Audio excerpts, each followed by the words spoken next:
Bonjour à tous et bienvenue dans mon bureau. Aujourd'hui, nous allons parler Lightroom, nous allons parler Photoshop, mais surtout, nous allons parler de cette image.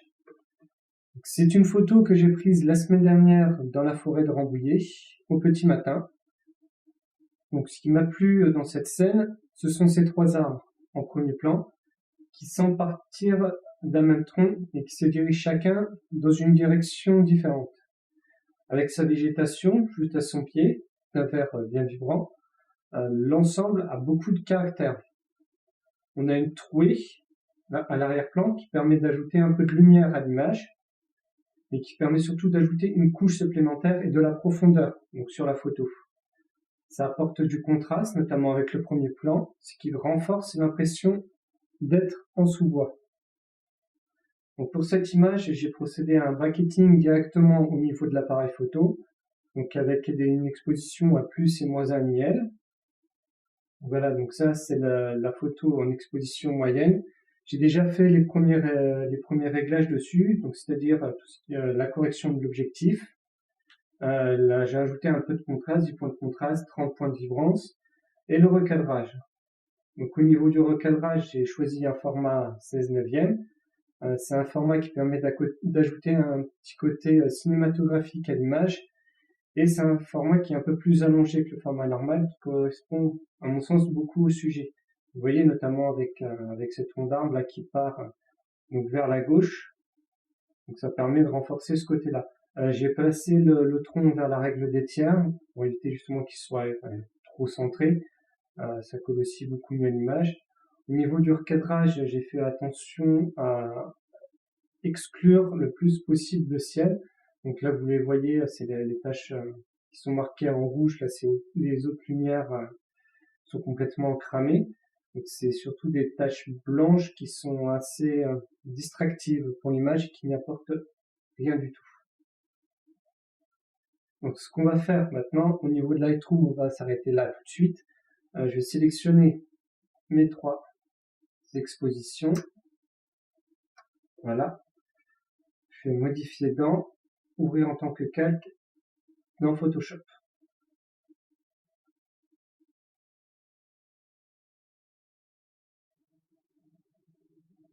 Et voilà, j'ai tout. Donc la première chose à faire là, c'est s'assurer que le calque le plus foncé soit au-dessus, l'exposition moyenne au milieu, celle-ci en dessous. Donc mon calque qui est au-dessus, première chose à faire, convertir en objet dynamique. Alors normalement la première chose à faire en fait c'est d'aligner les trois calques, même si on est sur trépied parce qu'il peut toujours y avoir des décalages. Donc ça, cette image je l'ai déjà éditée, je sais que j'en ai pas besoin. Voilà, donc c'est converti en objet dynamique.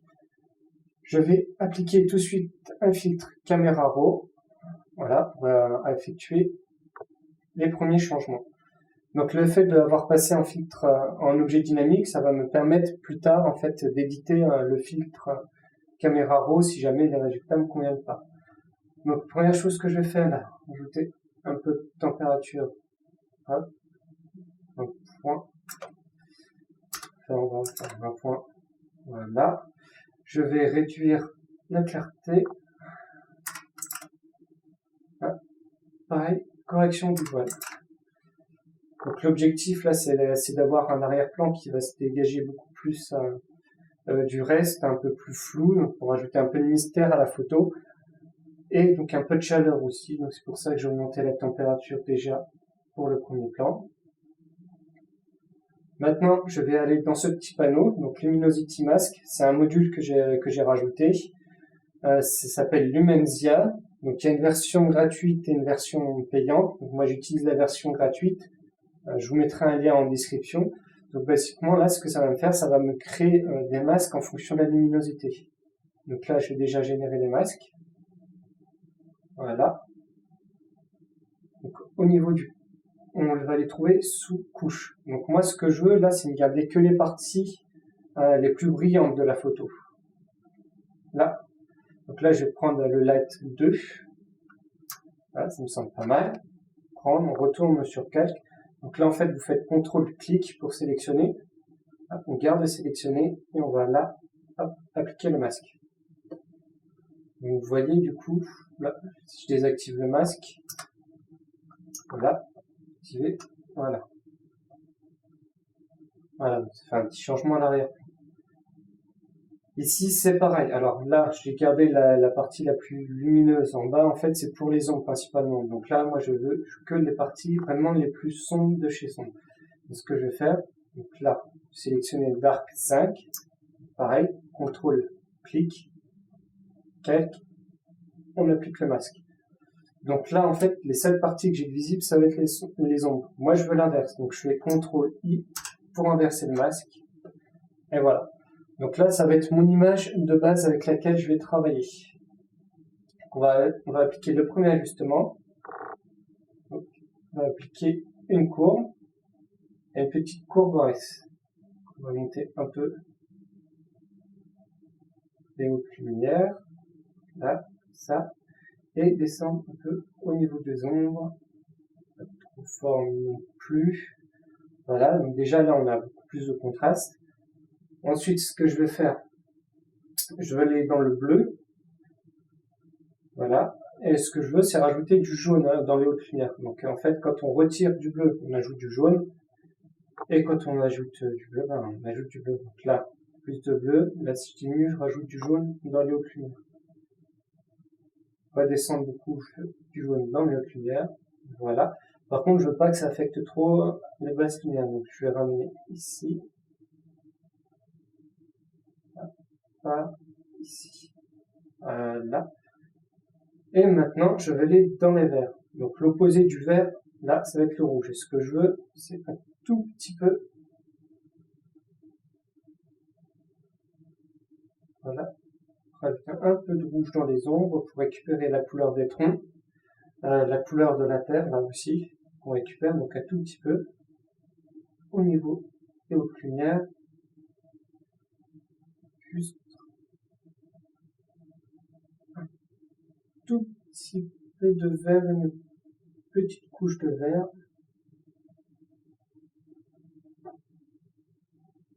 Voilà, on va sélectionner. On va le passer trop.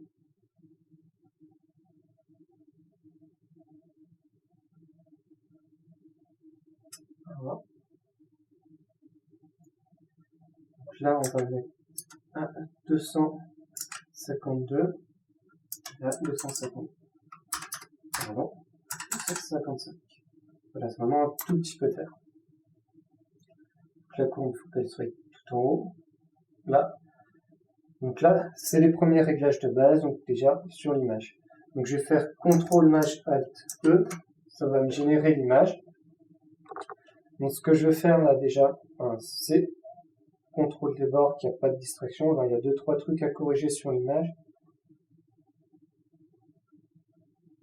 Là, au niveau du tronc, ce petit truc, ça rend un peu bizarre sur la photo.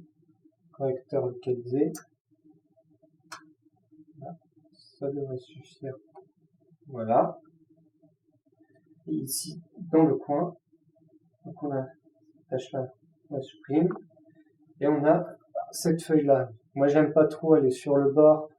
T'as une partie beaucoup plus colorée sur le bord qui a tendance à attirer l'œil. Donc ça, une petite pièce. Voilà. Donc je fais Maj F5.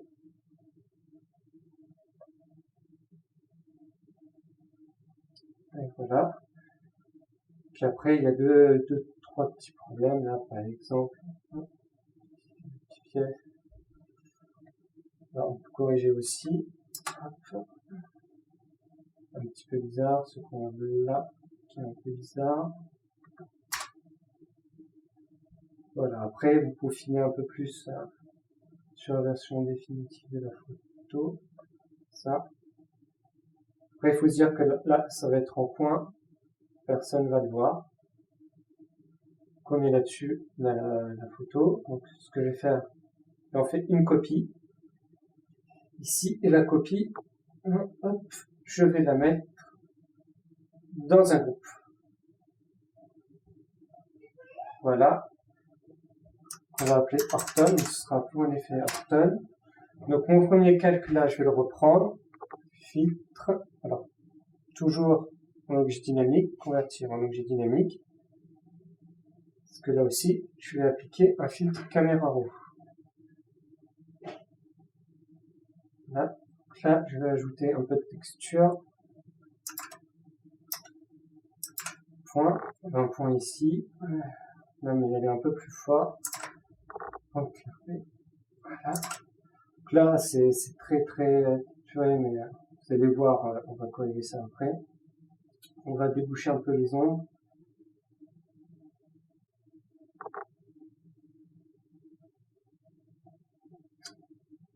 Voilà.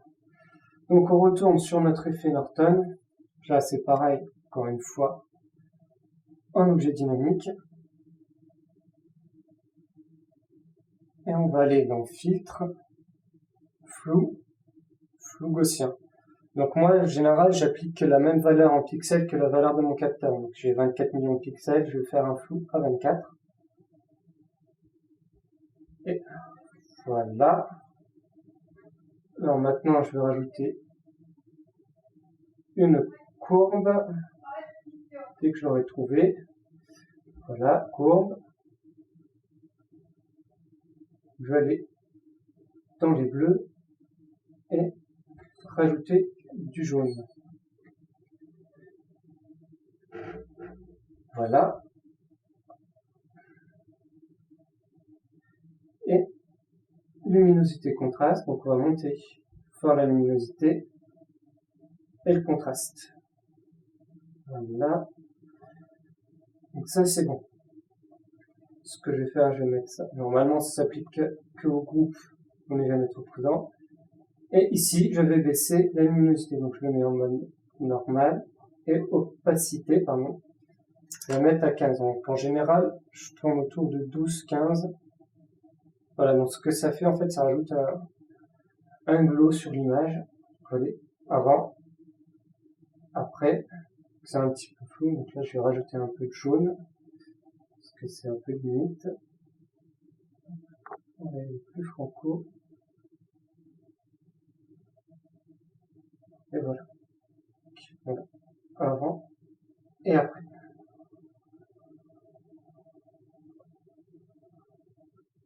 Maintenant, ce que je vais rajouter, un dégradé radial. En fait, je vais rajouter une lumière par ici. On va sélectionner tout de suite la couleur. Voilà. Je vais prendre un jaune assez pastel. En fait, il faut que ça reste naturel quand même. Voilà, après, comme ça, c'est bon. Donc là, on peut jouer un peu sur l'intensité du dégradé. On va la laisser comme ça pour le moment. Ok. Ok. Ce qu'on va faire, on va monter l'échelle. Là, ça touche à peu près toute la photo. Ce que je vais retourner là-dedans. Et ici. Donc là, je vais un peu la partie super brillante. Là. Voilà. Donc ce que je vais faire là déjà, je vais nettoyer mes masques et je vais en générer de nouveaux. Donc là, je vais juste désactiver ça et ça pour qu'il me prenne en compte en fait ces informations là pour générer le masque. Faire créer les masques.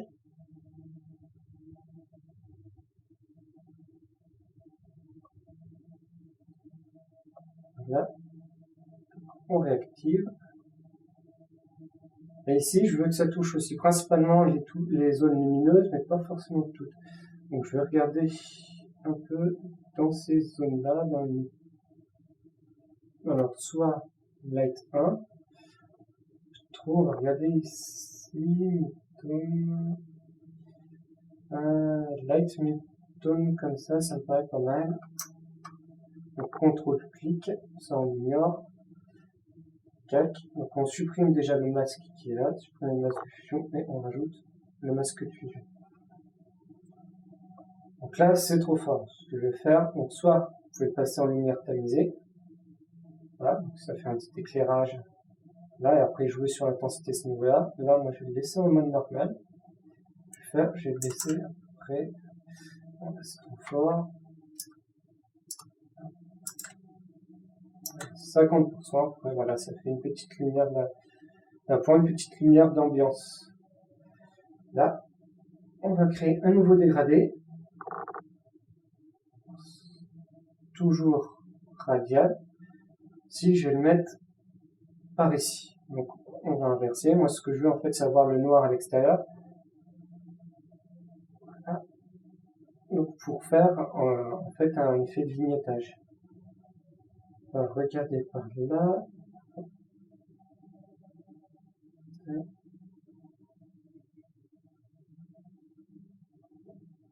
On va essayer de régler pour avoir une transition assez douce. On sent l'opacité. Comme ça. Voilà, c'est bon. On va mettre ce qu'on a fait. Arrière-plan. Et voilà, donc ça va être notre dégradé. Donc la zone là, on va mettre plutôt à 0. Et voilà, donc on va la centrer ici. Ce qu'on peut faire, c'est augmenter l'échelle pour mieux contrôler. Voilà, comme ça. Et ça, on passe en lumière tamisée. C'est pareil, ça j'ai baissé l'intensité parce que c'est assez fort.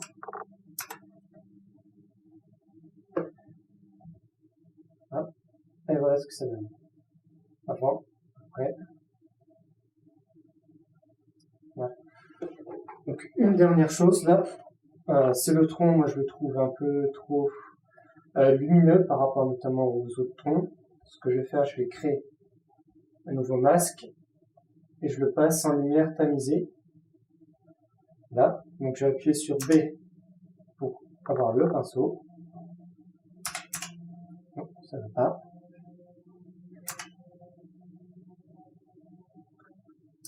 On va réduire le pinceau, dureté au minimum, on réduit. Voilà. Donc, je vais peindre en noir. Pour le moment, je vais pas faire trop de détails. Hop, on passe cette zone-là. Ce que je veux, c'est juste ce tronc de là, cette zone. Pour aller à la gomme, je vais juste enlever ça, je veux pas que ça affecte cette zone-là. Voilà. Et voilà, on retourne sur pinceau, c'est sûr qu'on n'oublie rien.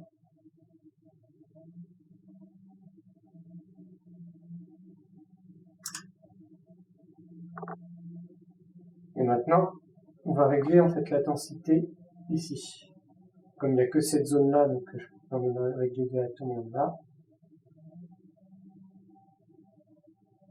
En fonction du niveau qu'on veut. Là, c'est trop fort.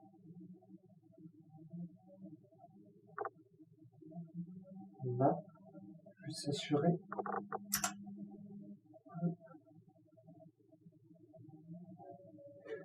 Voilà, ça va rendre l'ensemble plus cohérent.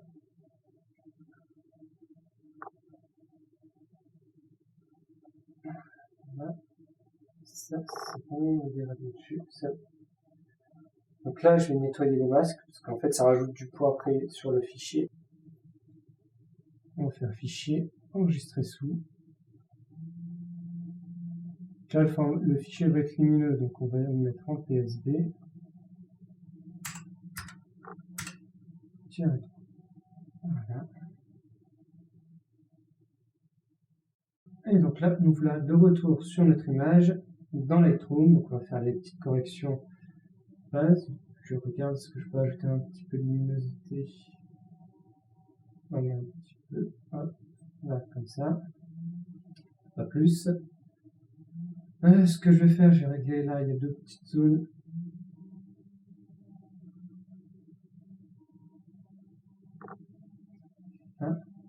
faut inverser pour avoir l'intérieur. Masque de luminance. Ce que je veux en fait, c'est affecter juste les zones les plus sombres. Voilà. Et on va dégager les ombres. Les bouches, on débouche cet endroit-là. Voilà. Ils sont débouchés. Tiens, il y a deux autres endroits. Non, c'est bon. Non. Je regarde, je vais toucher un petit peu là au réglage, donc les turquoises. Donc là, pour que ça soit plus vert. En termes de saturation, je vais monter les jaunes, la thème de points. Faire pareil sur le vert. Non. Et le turquoise.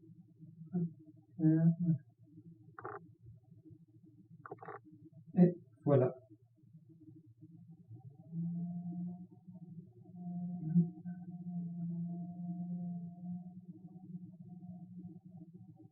Et sur un point. Donc, la photo, à partir de là, je peux reprendre à tout moment les éditions en fait sur Photoshop. Je fais clic droit, modifier dans Top Photoshop, modifier l'original. Là, ce que je vais faire, ça, on va reprendre un petit peu, mettre à 75, celui-ci à 66. Je vais reprendre un peu le dégradé. Là, on fait double-clic sur le dégradé, on peut reprendre directement d'ici. Voilà, donc ça c'est bon, parce que ce que je vais faire, c'est un peu du chien.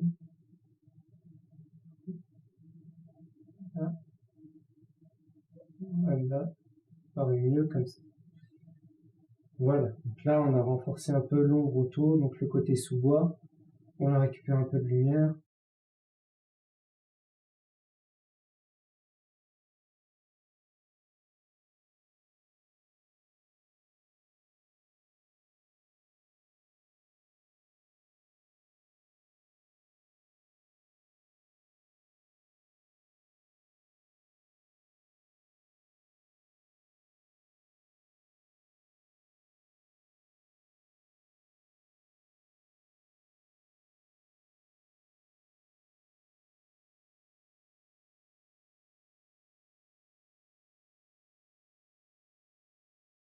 On est de retour sur Photoshop. Alors, si je veux récupérer les réglages que j'ai fait tout à l'heure, j'ai juste à cliquer voilà, dans mon historique.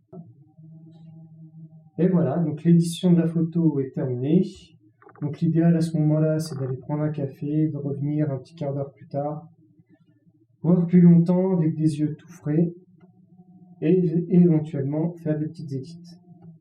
Donc si la vidéo vous a plu, si vous avez appris des choses, n'hésitez pas à partager, n'hésitez pas à laisser des commentaires, dites-moi comment vous seriez pris vous pour éditer cette image. Et dans l'attente d'une prochaine fois, je vous laisse avec la photo. Bye!